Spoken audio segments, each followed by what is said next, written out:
messieurs les présidents, honorables personnalités, d'accord. Écoutez, après les présentations qu'on a vues ce matin, c'est vrai que c'est difficile de reprendre la parole. Ils ont dit l'essentiel. C'est vrai qu'il y a 3 mois, j'ai pris ma retraite du CNRS. Donc j'ai travaillé au CNRS à Grenoble, où j'ai passé ma thèse en 85 et je suis entré au CNRS. Et en fait, j'avais commencé ma thèse en 78. Et depuis 78, j'ai travaillé dans les laboratoires associés au CNRS. Quand j'ai pris ma retraite cette année, donc ça faisait 41 ans d'un parcours de combattant très enthousiasmant, très excitant, justement dans le domaine de la science, la recherche scientifique. Voilà. Merci. Et je crois que ce n'est pas un hasard que la capitale spirituelle et scientifique, de certaine manière, du Maroc, qui est Fès, que je sois né ici, donc c'est pas un hasard. Donc en fait, quand j'étais gosse, j'allais très souvent écouter les conférences à Qarawiyyin, écouter les ulama, savoir ce qu'ils ont à dire sur les problèmes, pas seulement de religion, mais des problèmes de société. C'était très passionnant d'être là, écouter, s'asseoir avec les gens, puis alim salat donc il y avait des conférences comme ça qui sont données ouvertes au grand public. Et c'était vraiment les premières, disons, inspirations que j'avais, c'était ça. Et après, donc, j'ai commencé à faire des études, et en particulier au lycée Moulay Rachid. J'avais trouvé qu'il y avait une relation entre l'algèbre arabe, entre la grammaire arabe et l'algèbre. Il y a une telle logique dans la langue arabe, d'une beauté et d'une rigueur, qui est une rigueur mathématique. Et en fait, la transition entre justement la grammaire arabe, l'arabe, shakl, l'arabie et riyadiyat, pour moi, c'était quelque chose de tout à fait logique. Ça faisait partie d'un ensemble de rigueur scientifique, intellectuelle, etc. Ça a été vraiment ma première inspiration, c'était ça. Et en fait, j'étais au départ plutôt un littéraire qu'un scientifique. Donc j'adorais écrire des poèmes en arabe et en français. J'ai lu Khalil Gibran, j'ai lu Monfaloté, j'ai lu les grands classiques, et bien sûr les grands classiques français et russes, etc. Et c'était quelque chose de fabuleux. Et à l'âge de 17 ans, après la seconde, j'étais rentré en première et j'ai choisi en fait de faire presque la littérature. Et un professeur de ma famille, du lycée Moulay Rachid, a été voir mon père et lui a dit écoute, le mieux qu'il puisse arriver à Rachid, si jamais il suit une voie littéraire, c'est d'être un pauvre professeur comme moi. Donc, conseille-le de prendre plutôt les sciences, au moins il peut toujours revenir à la littérature après. Donc j'ai changé. Donc là, je suis passé du lycée Moulay Rachid au Moulay Idriss, donc presque d'une section littéraire à sciences maths. Et c'est comme ça que c'est parti.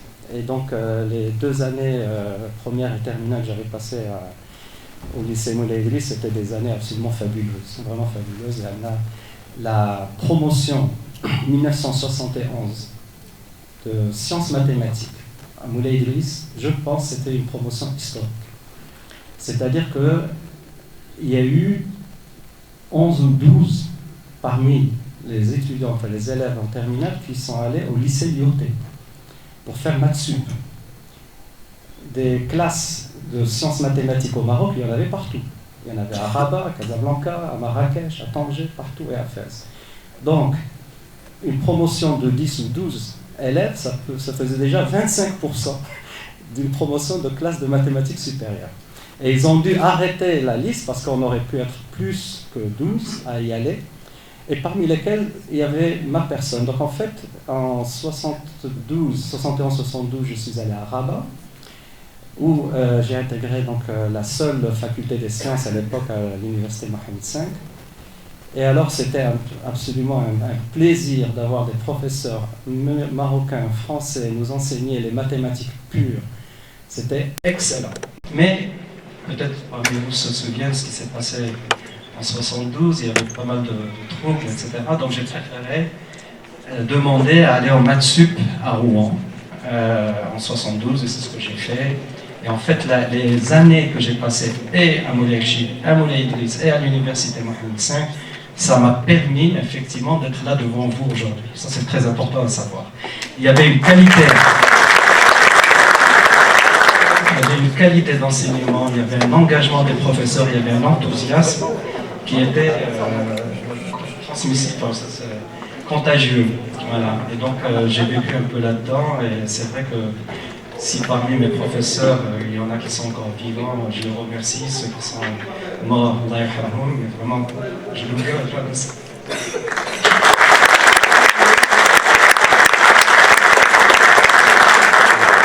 Alors, aujourd'hui, je vais vous parler des batteries au lithium. Donc, effectivement, c'est un sujet qui devient de plus en plus important. Et je vous raconte l'anecdote par rapport au prix Nobel. Un des lauréats, c'est un très bon ami que je connais, John Goodenough, je le connais depuis les années 80. Et c'est quelqu'un qui aurait pu être là avec moi, mais il a 97 ans, le pauvre il ne bouge pas facilement et tout. Et la petite anecdote, c'est que le prix Nobel est annoncé à midi à l'heure en Suède, donc c'est la même chose qu'en France, ce qui correspond à peu près, je ne sais pas, 3 heures du matin, quelque chose comme ça, là où il était au Texas. Et donc, il a une dame qui s'occupe de lui, elle a vu son âge, qui frappe, entre dans sa porte, dans sa chambre, et lui dit « Professeur, vous avez le prix Nobel ». Il se réveille, il me dit « Vous m'embêtez, vous m'enveillez pour ça, ça va pas la tête ?» Et en fait, c'était ça, c'est ce monsieur-là absolument incroyable, qui a le sens de l'humour vraiment extraordinaire.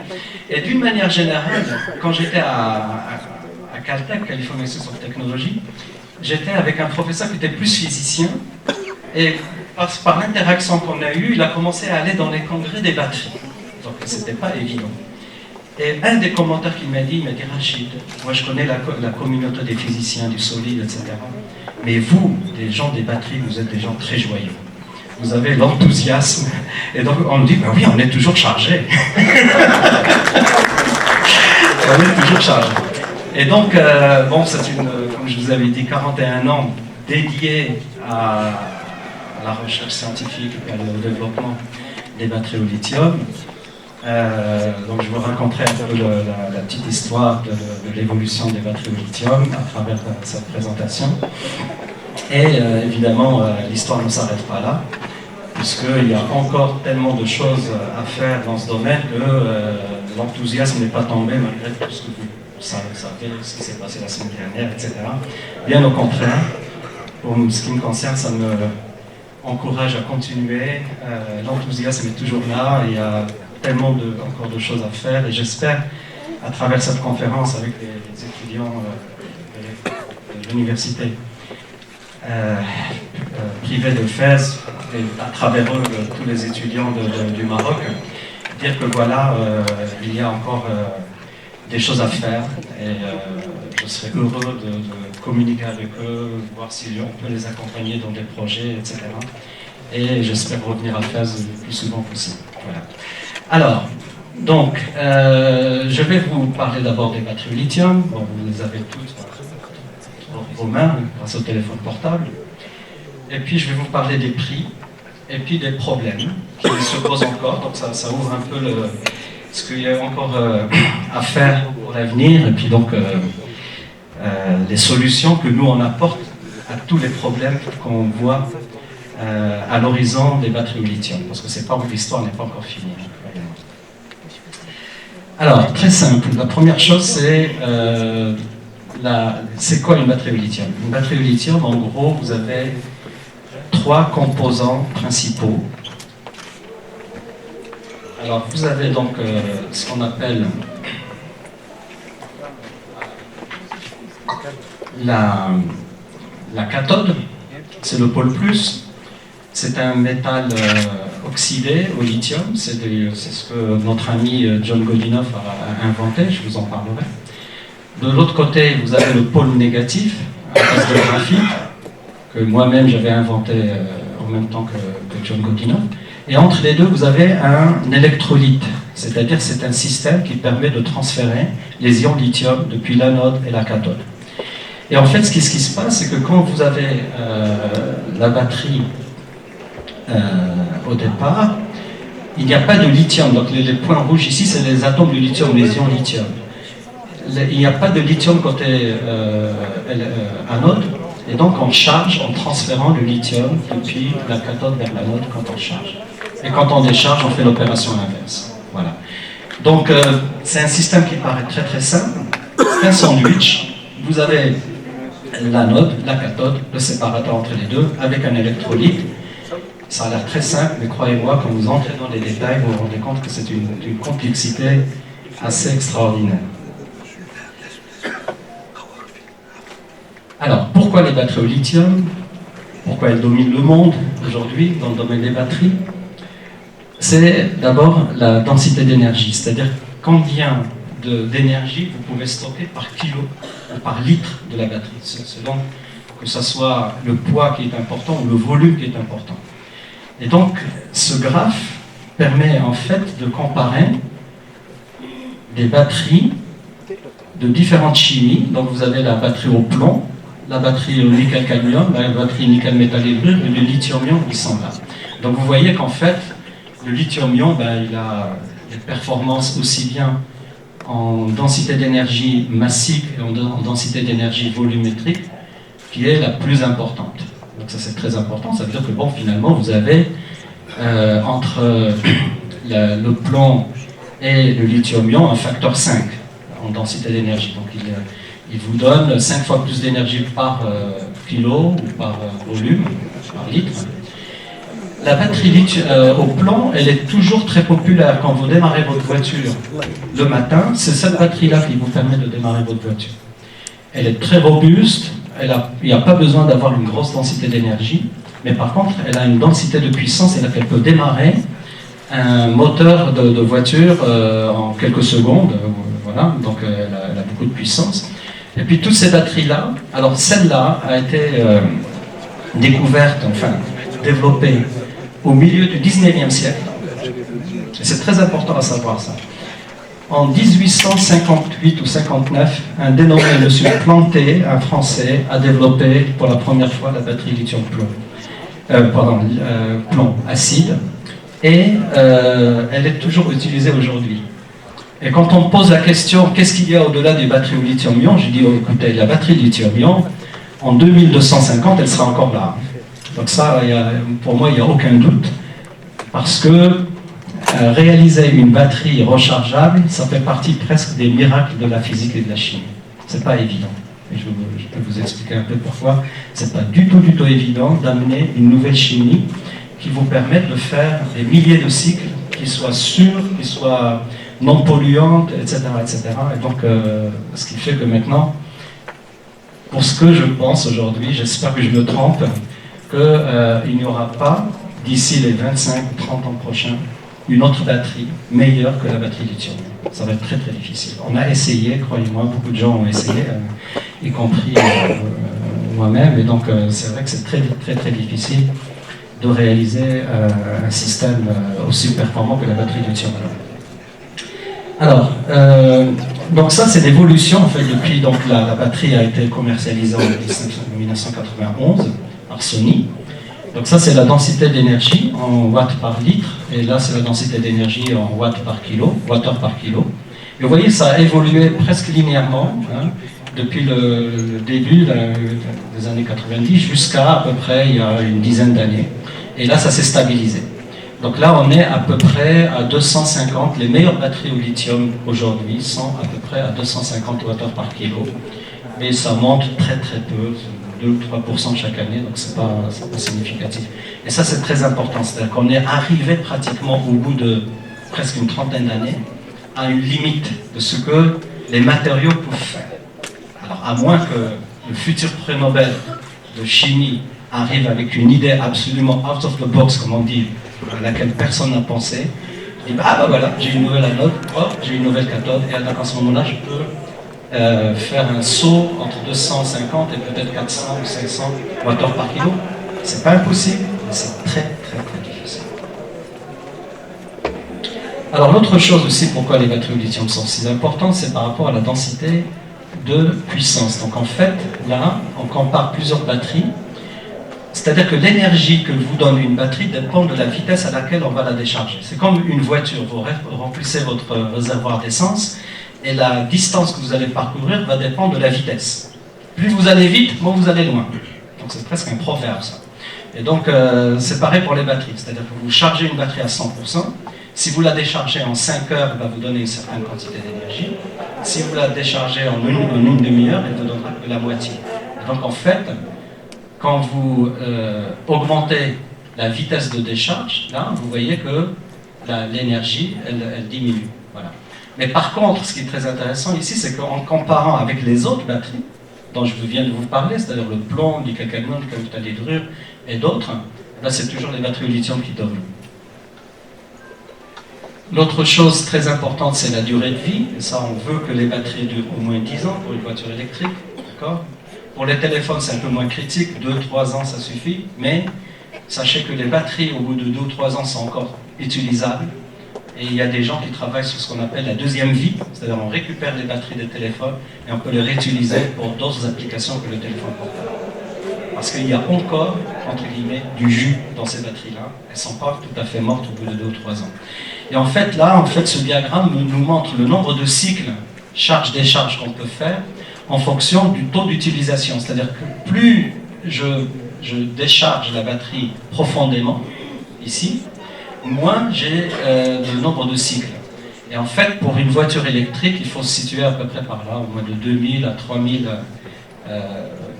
disons, cycles charge et décharge. Donc c'est la durée de vie. Et ça aussi, c'est un très gros challenge. Pour arriver, juste pour donner, sans être trop mathématicien, si vous voulez avoir 1000 cycles d'une batterie, il faut qu'à chaque fois que vous chargez et vous déchargez, le rendement, c'est-à-dire combien d'énergie vous mettez, combien d'énergie vous récupérez, doit être de 4,9, c'est-à-dire 99,99%. Si vous prenez 99,99% et vous le mettez à la puissance 1000, vous allez voir que vous tombez à 80%. Et à 80%, c'est ce qui est considéré comme la fin de vie d'une batterie dans une certaine application. D'accord ? Donc c'est pour ça que les batteries au lithium sont une sorte, sans vouloir exagérer, une sorte de miracle de la physique et de la chimie. Il n'y a pas de réaction chimique connue qui a un rendement de 4 fois 9. Il n'y en a pas. Donc quand ça se produit dans les batteries, c'est vraiment quelque chose d'absolument incroyable. Donc voilà, donc en fait, par exemple, dans les satellites qui tournent autour de la Terre, donc ils ont des périodes de rotation autour de la Terre d'une trentaine de minutes à peu près. Il y a eu un moment où ils sont face au Soleil, donc ils chargent les batteries. Et de l'autre côté, ils sont dans la nuit. Et donc ils peuvent, pendant les 10-15 minutes où ils reçoivent l'énergie solaire, ils se chargent, mais ils vont se charger seulement à 10%. Et à ce moment-là, vous allez avoir des dizaines de milliers de cycles. Ce n'est pas un problème. D'accord ? Par contre, si vous prenez une voiture électrique et vous la chargez au maximum, vous la déchargez au maximum, là, vous allez réduire la durée de vie de la batterie. Alors, le prix, ça aussi c'est quelque chose d'assez extraordinaire. Le prix a chuté, c'est-à-dire que quand Sony avait sorti la première batterie au lithium en 91, il fallait payer $5000 chaque kilowattheure. $5000 chaque kilowattheure.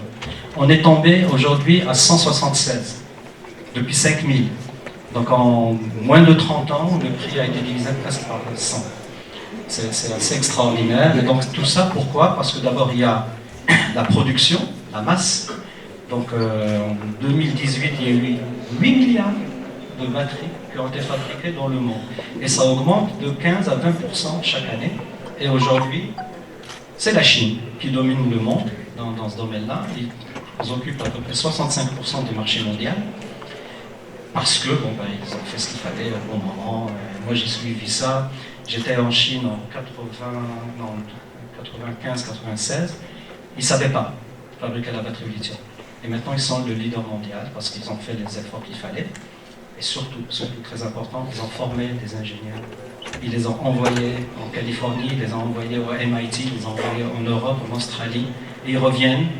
Moi, j'ai mes interlocuteurs jeunes, chinois, de 25 ans, 27 ans, etc., le niveau est absolument extraordinaire.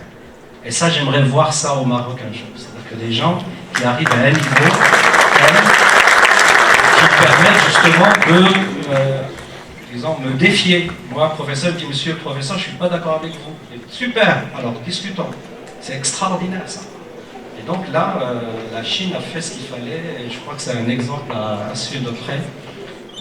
Et j'espère un jour justement créer des collaborations industrielles entre les Chinois et les Marocains, parce qu'il y a des choses à faire.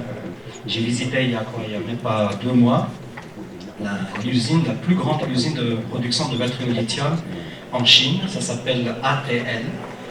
Et je leur ai dit, écoutez, il faut venir au Maroc. Voilà, donc on est en pleine discussion avec eux. Et qui sait, peut-être qu'ils viendront un jour explorer, puis pourquoi pas ouvrir une usine à faire. Hein. Pourquoi pas. Voilà. Alors, donc je passe maintenant les applications. Alors bon, ça n'arrête pas. Disons, chaque 2 ou 3 mois, on apprend une nouvelle application du domaine des batteries au lithium, parce que on est de plus en plus dans l'autonomie, l'énergie, on veut avoir son énergie avec soi. Quand vous avez votre téléphone, vous avez votre batterie qui assure. Mais ça s'étend à une vitesse grand V, des outils, les caméras, les scooters, à travers le scooter comme ça. On parle bien sûr de l'électromobilité, les voitures électriques, etc. Les outils. Et on va de plus en plus là vers les années 2020, l'année prochaine, donc les robots, le stockage dans les grilles, le système de réseau intelligent, les accumulateurs pour les maisons, ça c'est très important. Et on a un trésor absolument incroyable qui est le soleil au Maroc. Il est exploité, mais on peut encore mieux l'exploiter à l'échelle micro, c'est-à-dire ne pas avoir une très grosse installation qui vous fait 500 mégawatts, ce qui est énorme.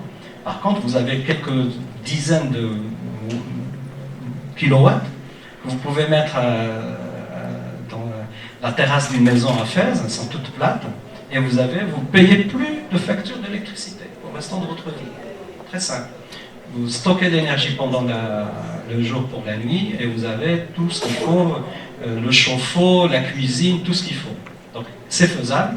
Et d'ailleurs justement à Ben Gleil, il y a 2 semaines, il y avait justement un événement qui s'appelle donc Solar Africa, donc justement où on a demandé à des jeunes de réaliser des maisons solaires. Et il y en avait 18. Et c'est des équipes internationales, marocaines, françaises, américaines, turques, un peu de tout le monde, Moyen-Orient. Et ils ont fait des choses absolument fabuleuses. J'étais heureux d'être là, voir l'enthousiasme des jeunes. Et puis ils ont démontré que chaque maison avait son autonomie énergétique. Et ça, c'est l'avenir. C'est vraiment, d'abord, on va réduire l'impact de dégagement des gaz à effet de serre, parce que l'énergie solaire, par définition, elle est très propre. Alors il y a un tout petit peu de CO2 dégagé pour la production des batteries au lithium, mais si votre batterie au lithium dure une dizaine d'années, l'impact est vraiment négligeable. Voilà. Donc ça, c'est la tendance. Moi, je pense que d'ici 10-15 ans, la proportion probablement des nouveaux bâtiments qui vont être construits au Maroc ou ailleurs dans le monde, dit à zéro énergie, c'est-à-dire qu'ils produisent leur propre énergie, et non seulement ça, ils peuvent la vendre au réseau. Donc non seulement ça, vous avez un retour sur l'investissement par rapport à vos panneaux solaires qui vous permettent éventuellement de vendre l'énergie que vous produisez en trop parce que vous ne l'utilisez pas, où il y a des réseaux, vous vous connectez avec vos voisins, vous avez 10 kWh disponibles, votre voisin en a besoin, eh bien vous lui prêtez à un autre moment. Voilà, c'est des réseaux intelligents qui fonctionnent maintenant en Corée, au Japon, c'est formidable. Ils prennent des modèles, des villages, entre guillemets, de quelques milliers d'habitants ou quelques milliers de maisons, et ils les connectent entre elles. Et chaque maison a son panneau solaire, son stockage d'énergie, et puis il y a un ordinateur qui gère tout ça pour tout le monde. Donc si quelqu'un a besoin d'énergie à un moment, bon, l'ordinateur la lui donne, et puis comme ça le système marche d'une façon formidable. Et ça, c'est l'avenir, on ne peut pas y échapper. Ça, c'est sûr que c'est juste de cinétique, ça va prendre un peu de temps, mais je pense que globalement, ça va être la tendance pour tout ce qui est justement stockage d'énergie, réduction de réchauffement de la Terre, etc. Alors voilà, donc ça illustre ce que je viens de dire. Donc vous avez les énergies renouvelables, ici, le solaire, etc. Et puis ça peut aller depuis les usines à Singapour. Maintenant, les tours, tout que vous voyez, les grosses tours, elles sont zéro énergie. Elles sont pratiquement toutes zéro énergie, ils ont des panneaux, etc. Ils sont venus me voir. D'ailleurs, c'était les pompiers de Singapour qui sont venus me voir pour me dire, monsieur Yazami, il y a de plus en plus de grosses batteries dans les bâtiments. Qu'est-ce qu'on fait s'il y a le feu? Alors on a discuté, on a dit, oui, ça peut arriver, il y a enfin, attention, il ne faut pas faire ça, etc. Donc il y a toute la partie, on est en train d'éduquer justement le public, etc. par rapport aux risques que peuvent poser la mauvaise utilisation des batteries. Et bien sûr, au Japon, les maisons individuelles avec des panneaux solaires, elles sont partout. Alors les applications, télécommunications, énergie storage de 20%, tout ce qui est électromobilité, les outils, et beaucoup d'autres choses. Donc c'est en train de prendre des proportions absolument extraordinaires, et ça se développe chaque jour. Il y a eu une annonce par un fabricant c'est pas un fabricant d'avions, mais enfin un exploitateur d'avions qui va lancer d'ici quelques années un avion électrique. 100%, à batterie. Et que ça va permettre en fait de faire des trajets d'à peu près 1 heure. Donc entre 500 km et 600 km. Vous imaginez un peu le réseau marocain, en 1 heure, vous êtes de Casablanca à Agadir ou partout, vous pouvez aller, à partir de Casablanca ou de Fès.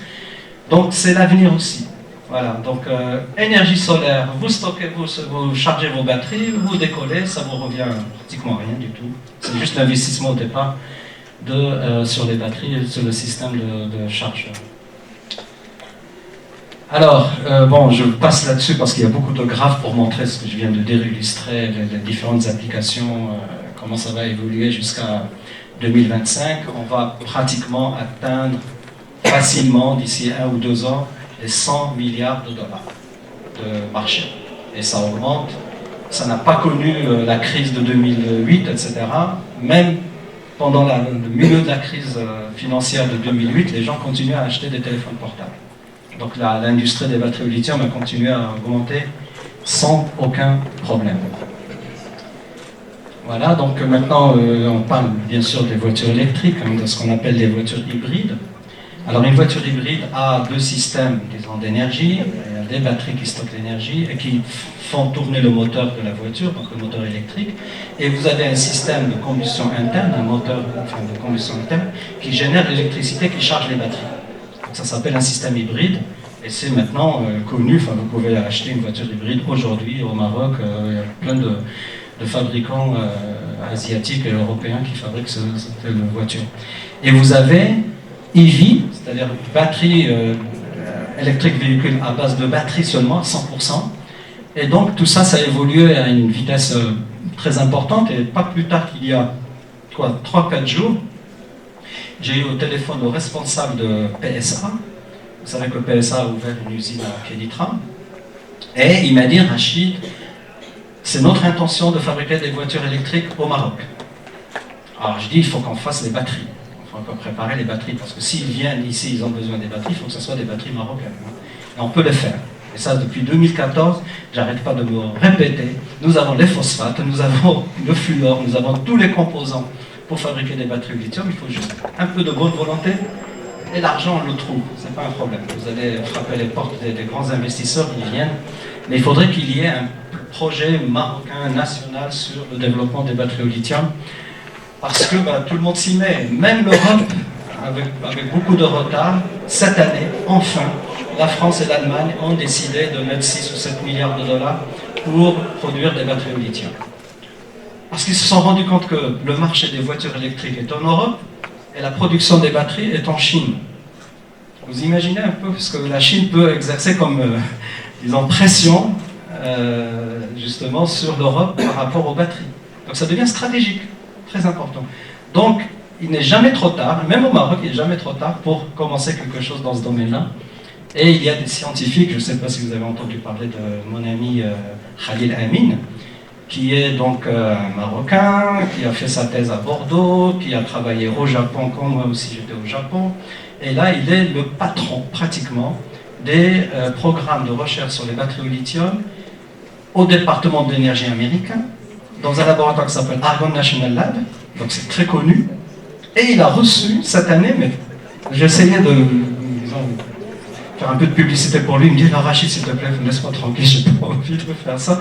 Il a reçu un prix le plus prestigieux en Russie qui lui a été remis la semaine dernière par Poutine. Et on n'est même pas au courant. Ouais. Donc ces gens-là, quand vous leur parlez, ils disent, nous sommes Marocains, on a envie de faire quelque chose. Faites-nous appel, on vient. Donc il n'y a pas de problème. Lui, je ne vous cache pas, il serait plus efficace que moi, parce qu'il a travaillé réellement sur des projets industriels avec des partenaires dans le monde. Et donc, le scientifique dans le domaine des batteries le plus cité au monde, le scientifique le plus cité au monde dans le domaine des batteries, c'est un Marocain. Donc c'est quand même quelque chose. Alors je vous raconte un peu l'histoire, très brièvement, des batteries au lithium, parce que quand même ça ne tombe pas du ciel, hein, comme vous pouvez imaginer. Je vais essayer d'être un peu synthétique très rapidement pour que les gens ne soient pas trop perdus dans les détails. Donc ça commence en fait, les batteries au lithium, il y avait des idées de la NASA dans les années 60 pour utiliser le métal lithium comme anode, etc. Mais ça n'a jamais beaucoup abouti.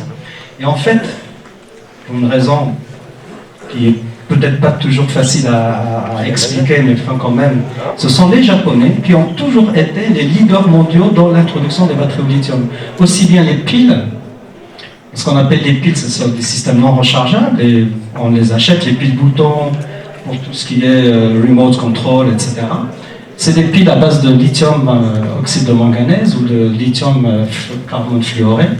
Elles ont été développées dans le début des années 70, commercialisées par Sony, Sanyo, Matsushita au Japon, etc. Donc ça a eu un succès fou et elles sont toujours là. Et elles représentent quand même 4 ou 5 milliards de dollars, hein, c'est pas négligeable, donc ça continue.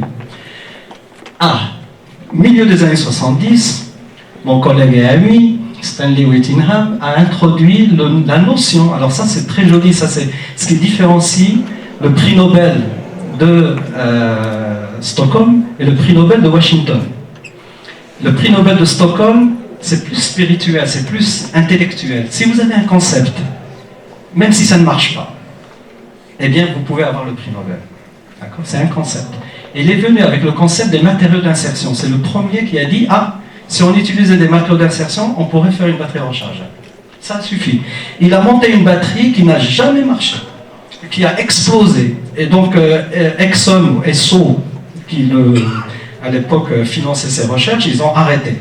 Elle n'a jamais eu aucune commercialisation de cette batterie au lithium au milieu des années, au début des années, milieu des années 70. Et après, donc, la fin des années 70, exactement 79 en fait, début 80, un Big Bang s'est produit. C'est rare dans le domaine de la science que deux découvertes furent inventées ou trouvées la même année.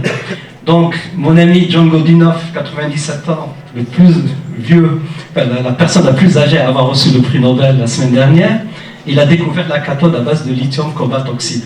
Cobalt, ça vous dit quelque chose? C'est au Maroc. On en a des tonnes et des tonnes de cobalt. D'ailleurs, tout le cobalt marocain va en Chine aujourd'hui. Voilà. J'ai dit arrêtez de faire souffrir le cobalt. Il va du Maroc en Chine, il nous revient dans nos téléphones portables. Alors, arrêtez, les voyages trop. Il faut qu'il reste ici. Et votre serviteur, en la même période, début 80, j'ai trouvé l'anode en graphite. Voilà. Alors, 5 ans après, donc en 1985, Akira Yoshino, que je vais rencontrer d'ici la fin du mois à Tokyo, c'est un très bon copain, un ami, qui a reçu aussi le prix Nobel. Donc il a rassemblé la cathode de John Godinoff et une anode qui était moins bonne que la mienne pour fabriquer le premier prototype de batterie qui marche. D'accord ? Et donc, 1991, Sony a commercialisé pour la première fois la batterie au lithium dans les Walkman. Je ne sais pas, dans la salle, parmi les jeunes, ça leur dit quelque chose. Mais le Walkman, c'était quelque chose. Il fallait un système rechargeable. Et donc, ils ont été les premiers. Et d'ailleurs, en 90, disons 6 mois avant la commercialisation, j'étais invité au centre de recherche de Yokohama de Sony. Et il y avait un dénommé Nishi, je vous le montrerai tout à l'heure. Ils m'ont accueilli, moi j'étais même pas au courant, ils m'ont accueilli, donnez-nous une conférence, je donne la conférence, on va déjeuner et on revient, grande réunion dans la grande salle de réunion de Sony. Et c'était assez, disons, spécial comme situation. Vous avez une grande table ovale et vous avez tous les Japonais en face de moi et moi tout seul de l'autre côté. Et je disais aux Japonais, non, incroyable. Et donc, Monsieur Nishi prend la parole en me remerciant, etc. Il me dit, ben voilà, vous êtes le premier scientifique, japonais, pas japonais, etc., à apprendre la nouvelle. Dans quelques mois, nous allons commercialiser la batterie au lithium et nous allons utiliser votre anode. Ça fait quelque chose. Voilà, donc maintenant, depuis le milieu des années 90, alors que la cathode de John Godinoff a pris des variantes différentes, on n'a pas trouvé mieux que le graphite. Donc pratiquement, la chance que dans votre téléphone vous ayez du graphite comme anode est de 99%. Donc c'est quelque chose, j'en suis très très fier. Et ça, en fait, ce que j'ai en partage avec John Godinoff, c'est que tous les deux on dit, franchement, on ne l'a pas fait exprès. C'est-à-dire que lui, il travaillait sur le magnétisme bidimensionnel. Et l'ICO2, c'est un matériau magnétique lamellaire. Et moi, je voulais juste me poser la question, est-ce que je peux rentrer et sortir du lithium dans le graphite dans une cellule électrochimique? C'est une question très basique, très simple. Et croyez-moi, quand on a vu les résultats, que ça marchait, ça nous a pris presque 1 mois pour réaliser que ça peut être une anode pour une batterie rechargeable. Donc c'était pas évident au départ, c'était juste une question scientifique, est-ce que je peux rentrer du lithium et le sortir du graphite? C'était vraiment très fondamental. Et voilà, donc ça a pris l'ampleur que ça a pris aujourd'hui. Est-ce que moi je pouvais en 1980 dire que maintenant, au jour d'aujourd'hui, en 2019, c'est la note qui est utilisée dans 99% des batteries? Impossible de le dire, vraiment impossible de le dire. Alors il y a eu des reconnaissances évidemment internationales, et la première, ça a été en 2012. Je ne sais pas si, probablement vous connaissez, ça, il manque un I ici, c'est dans l'Institut des ingénieurs électriciens, électroniciens dans le monde. C'est la plus grande organisation professionnelle du monde avec 500 000 membres à travers le monde. IEEE. John Godinoff, il était là, Yoshino, il était là, votre serviteur, et puis les présidents de IEEE qui étaient là. Donc on avait reçu ce prix qui s'appelle la médaille de l'environnement et de la sécurité, de technologie. Voilà. Donc ça a été la première reconnaissance internationale en 2012.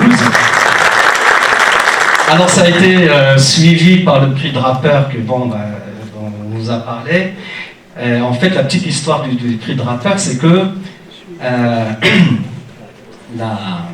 l'Académie nationale des ingénieurs américaine, National Academy of Engineering, ils ont fait une délégation, ils sont allés à Stockholm pour discuter avec le comité du prix Nobel. Et ils ont dit, écoutez, nous, on veut financer un prix Nobel des ingénieurs. Comment ça se fait que les ingénieurs font tellement de choses merveilleuses dans le monde et que ce ne soit pas reconnu par le prix Nobel? Et qu'est-ce que les gens du prix Nobel ont ressorti? C'est le testament de M. Nobel, qui dit, ben non, il n'a pas prévu de donner un prix Nobel aux ingénieurs. Il dit, très bien, ben on va créer un. Ils sont revenus à Washington, ils ont créé le prix Draper, qui chaque année, ou même des fois, il y a des années où il n'y a pas de prix Draper. C'est-à-dire qu'il s'y trouve pas le candidat qui convient exactement, il y a des années où il saute. Donc, par exemple, il y a 2 ans, il n'y a pas eu de prix Draper, alors que chaque année, il y a un prix Nobel. Alors voilà, donc ça a été un moment inoubliable. Alors donc, vous reconnaissez toujours John Godinoff, 2 années après. c'était moi qui le prenais. Je dis, je te prends comme mon père ou mon grand-père. Donc c'est moi qui le conduisais sur son siège quand on le transportait, etc. Et là, il y a Yoshino qui a reçu aussi le prix Nobel, votre serviteur, et ce monsieur-là, Nishi, qui était donc le vice-président de Sony, qui m'avait accueilli, que je vois très régulièrement. Voilà, et donc on était... alors, en fait, le monsieur qui est là, qui est le secrétaire général de la Fondation Draper, a fait un discours, il a dit, nous, Fondation Draper, nous reconnaissons que les inventions qui marchent, ça marche. Et en gros, il a dit, il faut que l'invention touche au moins 1 milliard de personnes sur Terre. Voilà. À partir du moment où ça touche 1 milliard de personnes, on le reconnaît. Le prix Nobel, pas du tout. Whittingham, pour lequel j'ai beaucoup d'amitié, il n'y a aucun problème, il a inventé quelque chose qui ne sert strictement à rien, mais quand même, il a été reconnu par le prix Nobel, et c'est tant mieux pour lui, c'est super. Moi, je suis très heureux pour lui. Voilà. Donc, voilà. Donc, c'est la différence, en fait, entre le prix Nobel, disons, le vrai prix Nobel, et le prix Nobel des ingénieurs, le Draper Prize, qui reconnaît que les inventions qui ont marché. Donc, voilà, on est tous les quatre, très heureux. Avec la médaille, cette médaille-là, elle a exactement la même taille, la même teneur en or, etc., que la médaille, que le prix Nobel. Il n'y a aucune différence. Il y a un beau chèque aussi qui vient avec, donc il ne faut pas le négligeable. Donc voilà. Et donc, voilà. Alors juste pour vous dire, ce prix-là, il existe depuis 89, d'accord? Et donc, il reconnaît les gens qui ont contribué d'une façon très significative à l'éducation et servir l'humanité. J'adore ça. Enfin, on sert l'humanité par justement la technologie de l'ingénieur. Et donc, voici un peu une liste des prix qui ont été reconnus. Et pratiquement dans votre téléphone portable, vous avez au moins 5 ou 6 inventions qui ont été reconnues par le prix Nobel, par le prix Draper. Voilà. Donc, d'ailleurs, le téléphone que vous avez entre vos mains, il utilise au moins 600 brevets. Vous imaginez, 600 brevets sont utilisés pour avoir le téléphone qui vous permet de communiquer, tout ça, prendre des photos, faire tout ce que vous voulez faire. Donc, le circuit intégré, la communication par satellite qui nous permet d'avoir le GPS, par exemple, le GPS a été reconnu, l'Internet, les fibres optiques, les caméras digitales, le WWW, donc tout ce que nos réseaux... voilà, les écrans, LCD, les téléphones portables ont été aussi primés. Et en 2014, la batterie au lithium, et puis les LED, les diodes électroluminescentes, et les algorithmes, et c'est le langage C++ informatique. Et donc, voilà, donc vous voyez qu'il n'y a pas eu de prix ici. En 2017, il n'y a pas eu de prix. Ils ont sauté de temps en temps, parce qu'ils n'ont pas trouvé les bons candidats. Il y a eu un creux ici aussi. Donc, s'ils ne trouvent pas les bons candidats, il n'y a pas de prix. C'est le contraire du prix Nobel. Le prix Nobel, il est là chaque année. Et en étant le seul Marocain, le seul Français à l'avoir reçu, pour moi, c'est un immense plaisir. Ça, c'est vrai. Peut-être ça a plus de valeur que le prix Nobel. Franchement, je trouve, parce que ça correspond plus à mon identité. Je suis un ingénieur, un chercheur, et voilà, on est reconnu par nos pairs. C'est un comité, au moins 25 sommités dans l'ingénierie qui sont là, qui font partie du comité de sélection. Et quand ils nous ont sélectionnés, d'ailleurs la petite anecdote, c'est que j'étais à une réunion avec le bureau des brevets de l'université de Singapour où je suis, NTU.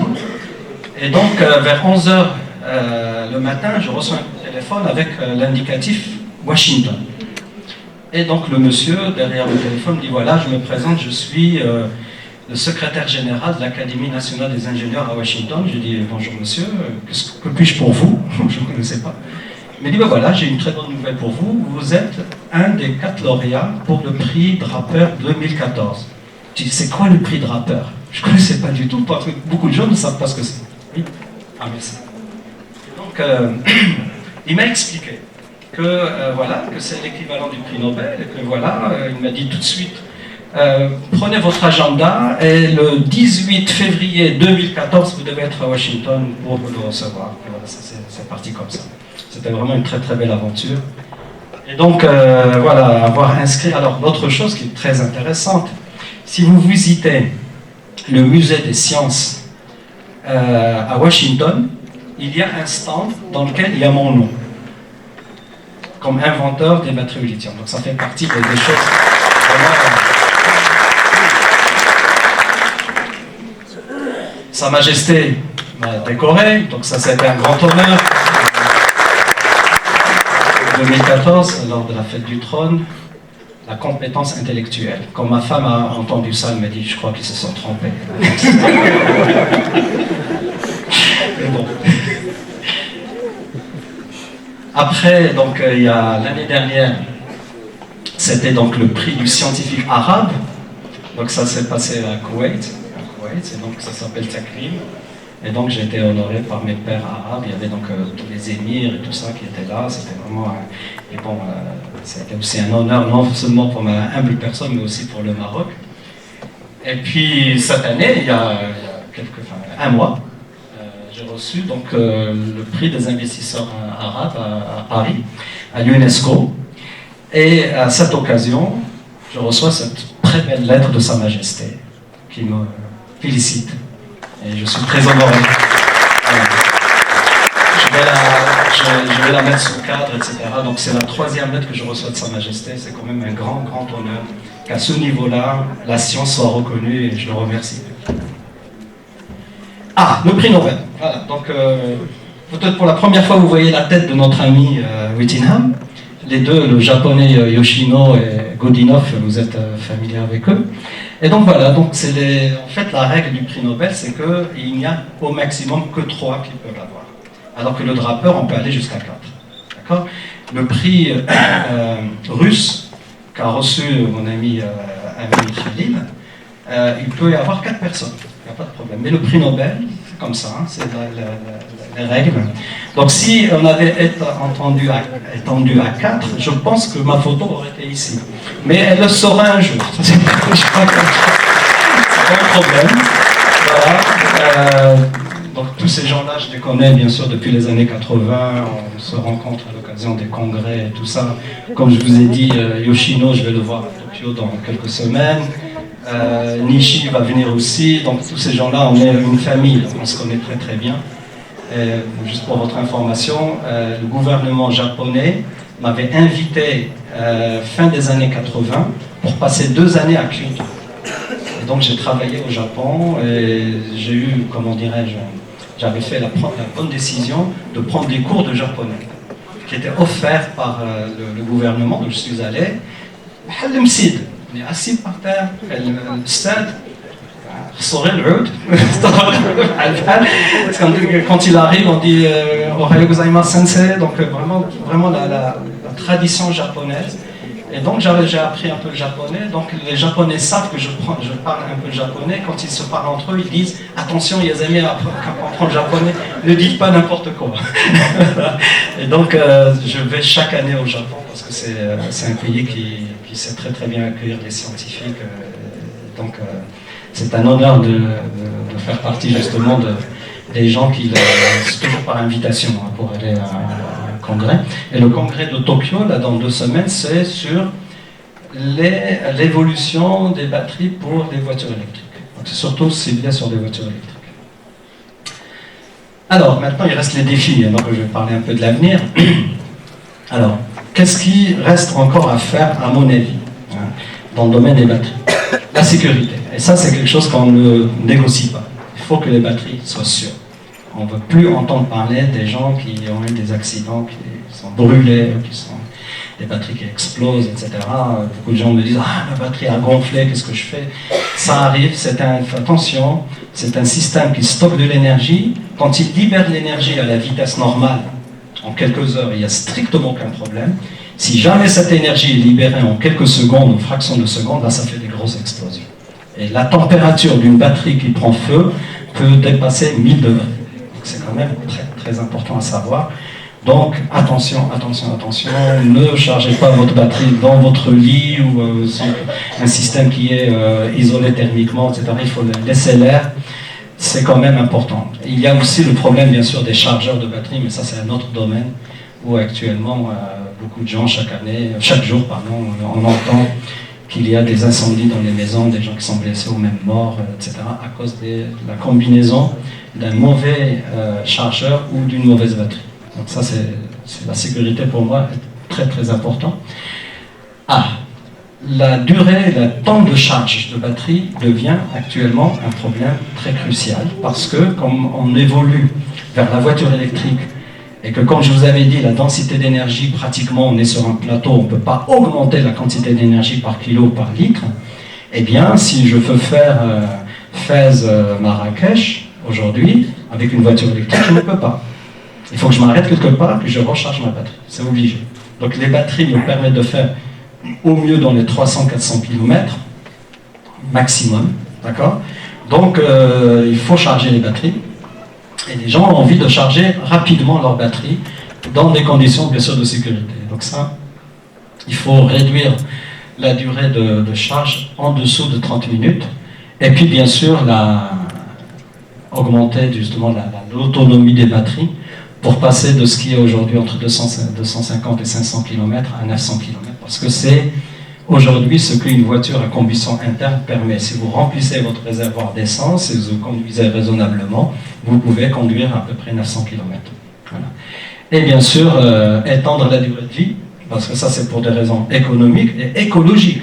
Parce que les batteries, il faut les recycler. Si vous gardez les batteries 2 fois plus longtemps, vous aurez 2 fois moins de chances de les recycler. Donc il faut passer de 5 ans jusqu'à 10 ans. Tout ça, c'est des gros... Toute cette liste-là, croyez-moi, c'est des énormes problèmes pour les scientifiques à résoudre. C'est pas du tout évident parce que, disons, il y a une demande du marché, du public. Les gens veulent charger leurs batteries rapidement, veulent que les batteries soient sécuritaires, sûres et tout. Mais on est loin d'avoir trouvé des solutions parce que même les géants comme Tesla, on entend de temps en temps que, malgré tous les milliards de dollars qu'ils mettent, mais de temps en temps, il y a des voitures Tesla qui prennent feu ou qui explosent, etc. Et donc ça, c'est quelque chose de très très important à résoudre. Alors voilà, c'est des choses qu'on ne veut pas voir. Hein. Une voiture qui prend feu, un téléphone portable qui prend feu, des avions aussi. Ouais, c'est arrivé plusieurs fois. Il y a eu des avions, malheureusement, qui ont chuté dans le milieu des années 2000, 2014-2015, dont un à Dubaï, d'autres en Amérique.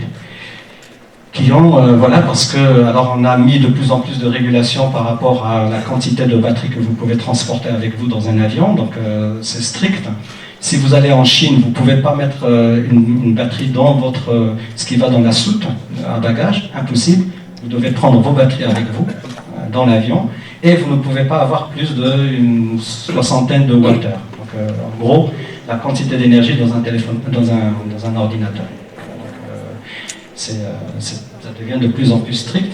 Et en Chine en particulier, parce qu'ils savent que les fabricants chinois ne sont pas concernés par la partie sécurité. Ils vendent, c'est tout. Ils veulent vendre, et donc ça ne fait pas partie de la culture en Chine. Ça commence, mais ils sont toujours en retard par rapport à ça. Il y a des incidents en Chine incroyables, chaque année, chaque jour. Alors l'autre, bien sûr, c'est la durée de charge. On annonce de temps en temps une charge en 5 minutes pour les voitures électriques et pour faire quelque chose comme 500, 300 km. Voilà. Si vous pouvez charger en 5 minutes et faire 300 km, c'est quand même formidable. Mais on n'en est pas encore là. Parce qu'en fait, la durée réelle, c'est 6 heures, 2 heures, 4 heures minimum. Donc on ne sait pas aujourd'hui charger les batteries au moins de 2 heures. On ne sait pas. On peut le faire, alors il faut faire très attention à ce qu'on annonce. Soit on vous dit, voilà, on peut charger en 30 minutes, mais en fait, on ne vous donne que 30% ou 40% de la capacité. Voilà, vous ne remplissez pas à 100%. Ou alors, si vous faites charger la batterie jusqu'à 100%, la durée de vie de la batterie, comme je vous avais dit, va être réduite. Donc, vous n'allez pas pouvoir garder votre batterie pour plus de quelques mois. Donc ça, c'est très important. Voilà, donc ça, c'est des exemples des voitures électriques qui existent aujourd'hui, avec l'autonomie qu'elles ont. Alors évidemment, il y a le modèle Tesla S avec 100 kWh qui est aujourd'hui pratiquement le maximum d'énergie dans les batteries. Parce que pour arriver à 100 kWh, il faut avoir quelques centaines de kilos de batterie. Et on ne peut pas mettre trop de batterie parce que d'abord on alourdit le véhicule. Donc chaque kilomètre vous coûte plus cher en énergie, parce que vous êtes plus lourd. Et deuxièmement, vous n'avez pas le volume, ni le... Voilà, donc, vous le faites aux dépens de votre... voilà, au dépend des valises ou des choses comme ça que vous allez transporter avec vous. Alors, les solutions. Alors, là, actuellement, je vais introduire la notion, enfin, ce qu'on appelle l'interdisciplinarité entre la science des matériaux, ce qu'on va mettre dans la batterie, et la gestion de ces batteries de façon intelligente. Donc, c'est l'intelligence artificielle. Donc, on ne peut pas ignorer tous les progrès qui ont été accomplis les 5 ou 10 dernières années dans l'intelligence artificielle. Et j'étais dans un séminaire il y a même pas un mois à Singapour, dans mon université à Singapour, et on a parlé de l'intelligence artificielle. J'étais le seul à parler justement de cette intersection non vide entre les batteries et l'intelligence artificielle. Et croyez-moi, il y a eu une réponse extraordinaire. Il y a un monsieur qui m'a dit: Rachid, je vais t'arranger un rendez-vous avec Elon Musk, le patron de... Et c'est prévu, on va se voir. On va shake hands, prendre des photos. Et je dis: mon vieux, tu as intérêt pour l'avenir de ta compagnie à trouver des solutions pour la sécurité des batteries. Ça va se faire, je pense, d'ici la fin de l'année ou 2020. Alors, qu'est-ce qu'on a fait, nous? En fait, on a développé des puces intelligentes qu'on va mettre à l'intérieur des batteries ou à l'intérieur du chargeur pour déterminer un certain nombre de choses qu'on ne sait pas faire aujourd'hui. C'est-à-dire que moi, comme j'aime bien plaisanter, j'aime bien aussi un peu provoquer, parce que c'est par la provocation qu'on fait des fois avancer la science. Quand j'ai une réunion avec Panasonic, par exemple, j'amène avec moi une batterie de Panasonic, je la pose sur la table. Je dis: mesdames et messieurs, est-ce que quelqu'un peut me dire pour cette batterie quel est l'état de charge? Ils se regardent entre eux, ils disent: on ne sait pas. Je dis: honte sur vous, vous êtes en 2018-2019 et vous ne savez toujours pas comment déterminer l'état de charge d'une batterie. On ne sait pas. Croyez-moi, ce n'est pas du tout un problème facile. D'accord? L'autre, c'est l'état de santé, state of health. Combien cette batterie a subi déjà de cycles? Ils sont incapables de le dire. Et bien sûr, l'état de sécurité, peut-on prévoir si cette batterie va prendre feu ou pas? Voilà, donc en fait, la puce numéro 1 va permettre de résoudre ces problèmes-là. Et la puce numéro 2, en fait, c'est dans le chargeur. Donc, pour la première fois, le chargeur et la batterie vont dialoguer. Ils vont échanger des informations. Dès que vous branchez votre chargeur sur un téléphone, le chargeur sait toute cette information, l'état de charge initial, l'état de santé et l'état de sécurité, pour appliquer un protocole de charge adapté à cette batterie-là. Donc c'est du cousu humain, sur mesure. Voilà. On ne va pas charger toutes les batteries de la même manière, évidemment. Voilà. Donc on a développé des programmes pour ça, et puis voilà, un mot peut-être qui parle à certains d'entre vous, j'utilise l'entropie. Et un jour j'ai annoncé, voilà, quand on prend sa retraite, on prend des libertés par rapport à ça. J'ai dit: si un jour les batteries devraient communiquer avec l'homme, elles utiliseraient le langage de l'entropie. Parce qu'elles génèrent de l'entropie comme n'importe quoi, bien sûr l'entropie elle est partout, mais l'entropie en fait ça mesure le degré de vieillissement, le degré de défaut ou de problèmes qu'il y a dans l'anode et dans la cathode. Donc en vieillissant, le spectre de l'entropie change, et à partir de l'analyse du spectre de l'entropie, c'est comme un électrocardiogramme, d'accord? Un cardiologue voit un électrocardiogramme, il sait exactement qu'il y a un problème là ou là. Donc c'est un peu ce qu'on essaie de faire. Donc voilà, donc il y a ce qu'on appelle les objets communiqués, connectés. Donc le chargeur et la batterie sont connectés grâce à ces deux puces, et on est en train de les développer. J'espère d'ici peut-être février-mars 2020, on les aura. Tout ça, on les aura. On est en plein dedans. Donc ça, c'est la photo qui a fait le tour du monde il y a quelques années. La puce, elle est là, et donc c'est pour déterminer ce que je viens de vous dire. Et voilà, donc cette puce, ça c'est la taille de 10 centimes singapouriens, mais en discutant avec ce qu'on appelle les compagnies qui font du silicium, on dit: monsieur Yazami, on peut vous faire une puce qui fait 2 mm sur 2 mm, et qui aura la puissance de votre système, il n'y a aucun problème.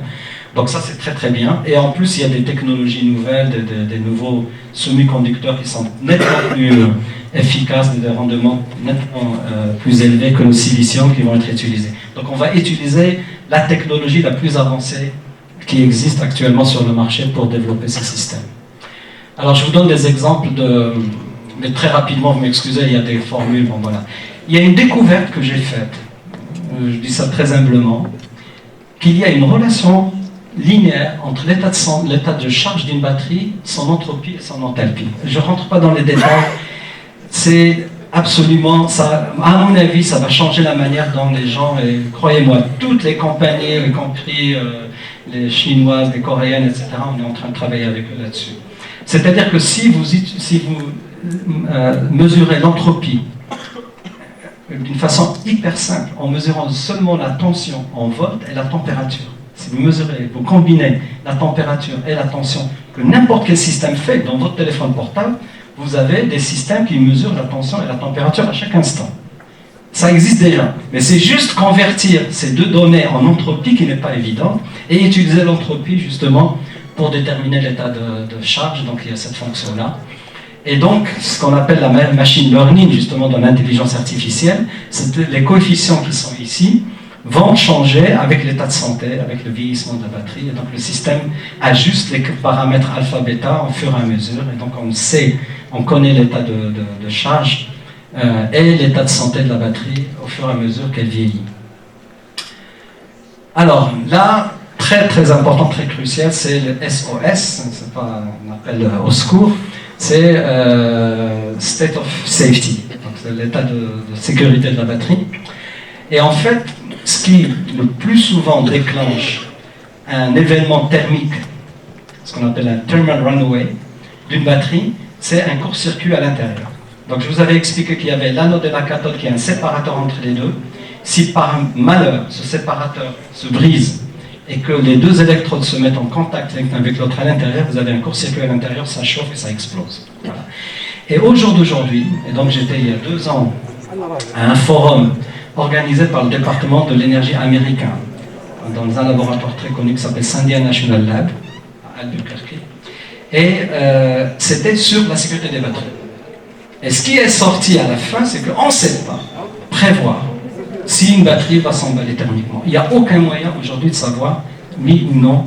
Pourquoi? Parce que si le déclenchement d'un événement thermique, c'est le court-circuit, au départ, le courant est tellement faible, c'est quelques dizaines de microampères, sur un système qui fait 50 ampères-heure, énorme. Vous ne pouvez pas le détecter. C'est presque impossible de le détecter. C'est un signal vraiment très très faible, donc vous ne pouvez pas le détecter. Par contre,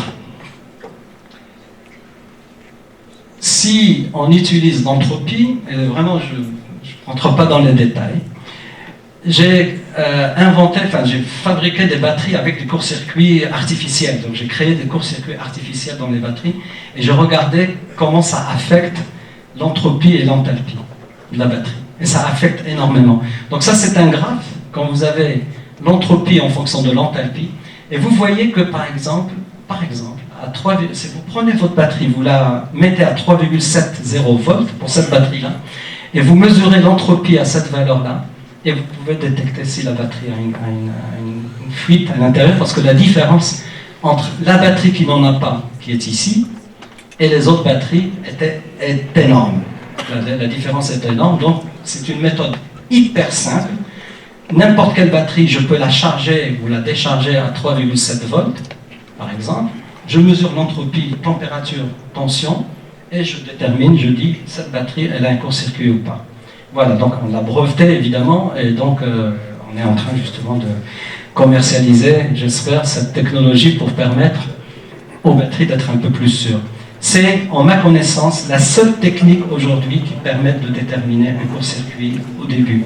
C'est-à-dire quand vous avez 10 000 microampères dans une batterie. Alors, la charge rapide, donc on a introduit, donc ça c'est une autre chose, hein, je veux dire, des gens qui font un peu d'électrochimie savent qu'une batterie est un système dit non linéaire, C'est-à-dire, si vous augmentez la tension de 10%, le courant ne va pas augmenter de 10%. Et donc, la batterie se comporte des fois comme une diode, c'est-à-dire vous montez la tension, et à un moment, clac, vous avez du courant qui passe. D'accord? Donc, c'est un système non linéaire. Et un ingénieur de Sony, en 1990, a dit, eh ben, on va charger les batteries comme on remplit un réservoir d'essence d'une voiture. Constant. Courant constant. Et ça a été la plus grosse erreur qui a été faite dans le domaine des batteries. Et j'arrête pas de le répéter. Et maintenant, les gens commencent à dire, oui, vous avez raison, monsieur les amis, effectivement, un système linéaire ne peut pas être traité par... Enfin, un système non linéaire comme la batterie ne peut pas être traité par un signal linéaire.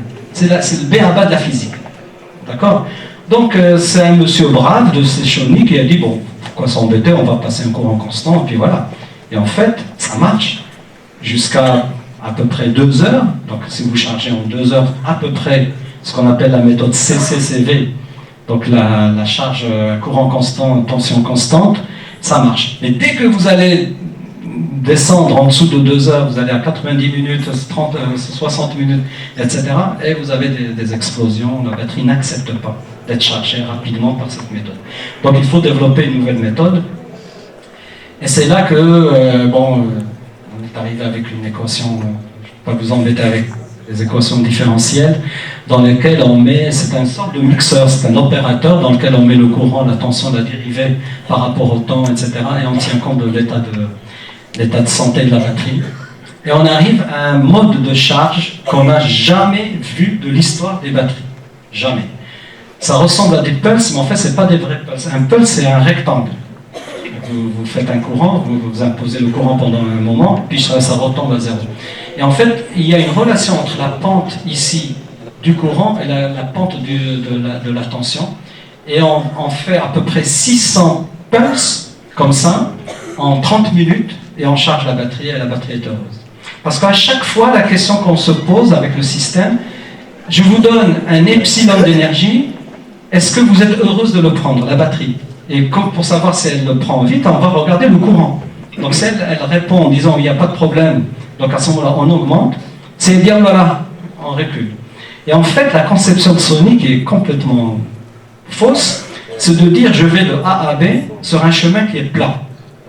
Donc un coureur peut prendre une vitesse constante et courir de A à B à une vitesse constante. Maintenant, pour aller de A à B, c'est des hauteurs, des pentes, donc c'est pas linéaire du tout. Donc vous ne pouvez pas obliger le meilleur, disons, athlète du monde à aller à 30 à l'heure quand la pente fait 15%. Vous le tuez. Par contre, quand il descend, il peut faire plus. Donc en fait, c'est un peu ça. Donc on va au niveau, à chaque instant, la pente, positive ou négative, dépend de l'état de charge de la batterie et de son état de santé. Donc on arrive à ce système-là qui permet...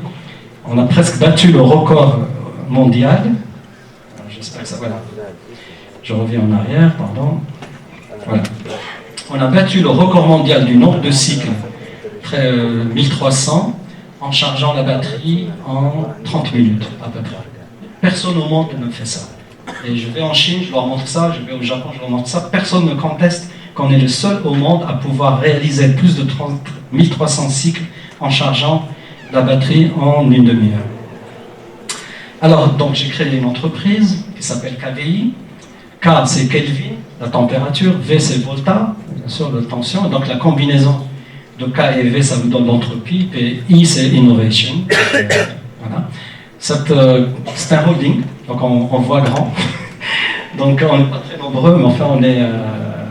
comment dirais-je, on a une vision de l'avenir. Donc il y a un holding et en fait on a partagé les activités en fonction du marché. Donc vous avez l'aérospace, vous avez les voitures électriques, vous avez le stockage d'énergie dont je vous ai parlé, les scooters, etc. Et puis tout ce qui est domestique, les rasoirs électriques et tout ça. Et tous ces gens-là, ce sont les compagnies avec lesquelles on discute, avec lesquelles on a signé des accords, soit de confidentialité, soit de recherche. BMW, on a travaillé avec eux pendant 3 ans. PSA, on est en plein dedans, on travaille avec eux actuellement. Huawei, on leur a montré qu'effectivement, leur batterie chargeait en très peu de temps, et donc on est en pleine négociation avec eux. Voilà donc la structure de la petite entreprise. Je suis pour que les femmes soient à la direction. Donc la chairman de board, c'est une dame. Jane Hunter, elle est avocate. C'est une femme absolument extraordinaire. Le patron, vraiment le CEO de la compagnie, enfin celui qui va diriger la compagnie, c'est un Suédois qui connaît très très bien l'Asie et tout. On s'est assis une fois juste dans un endroit, disons, presque de vacances, et puis je lui ai expliqué un peu ce que je fais. Il m'a dit: Rachid, j'ai envie de travailler avec toi. Alors j'ai dit: allez, banco. Et donc voilà, il fait partie maintenant de l'équipe. Et là, non, c'est pas cette photo on l'a prise chez Huawei, mais on a une autre photo, on était chez Tesla, on était accueillis tous les deux chez Tesla, et ça se passe plutôt bien. Donc ça, c'est le bâtiment dans lequel se trouve mon laboratoire actuel à Singapour, le KBI. Pardon. Et donc, voilà, je vous remercie beaucoup. Donc ça, c'est le fameux hôtel avec la piscine au 57e étage à Singapour. Si vous avez l'occasion de venir, c'est un monument extraordinaire. Je vous remercie beaucoup.